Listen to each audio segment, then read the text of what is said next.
Hello guys, magandang araw po sa ating lahat at ganoon din po sa ating mga kapwa reactors ng Mardi po. Mabuhay po kayo lahat. Mardi Nation po, magandang araw po sa inyo. Maraming salamat po sa bawat suporta po sa inyo ng ating idol at sigit sa lahat po. Thank you so much din po sa walang sawang suporta po dito sa channel ko. Kung ikay bago ko pa lang sa akin channel, don't forget to subscribe and click the notification bell for more updated my pages. Guys, samahan nyo ko guys. Magre-react po tayo ngayon guys ng music video po ni Idol Mariano and Cindy po. At ang kantang ito guys kay Idol Selwan. Ito po yung Miss na Kita. Napakagandang awitin guys. Yung mensahe ng awitin po, ang sarap pakinggan. Napakagaling gumawa ng kantang tao ito. Kaya guys, samahan niyo po ko guys and let's do this.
ganda ng boses, so.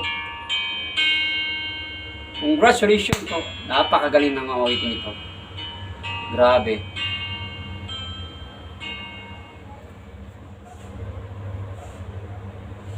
Ayan guys, hanggang dito na lang po ang ating reaction guys. Napakagaling umawit po si Stelwan. Napakagaling yung kasama niya. At higit sa lahat guys, itong dalawang nating idol ay bagay sa kanila itong awit. Miss na kita. Napakaganda ng video na ito, ng music video na ito. Congratulations po sa inyong apat. Kay Idol Mariano and Cindy po at saka kay Idol Stelwan. Congratulations po. Sana po marami pong awitin po na ihandog mo sa mga kababayan natin, mga Pinoy na awitin kumbaga. Kaya congratulations and maraming salamat po sa lahat po ng mga kaibigan ko na patuloy pong sumusuporta po sa ating lahat. God bless you and more power.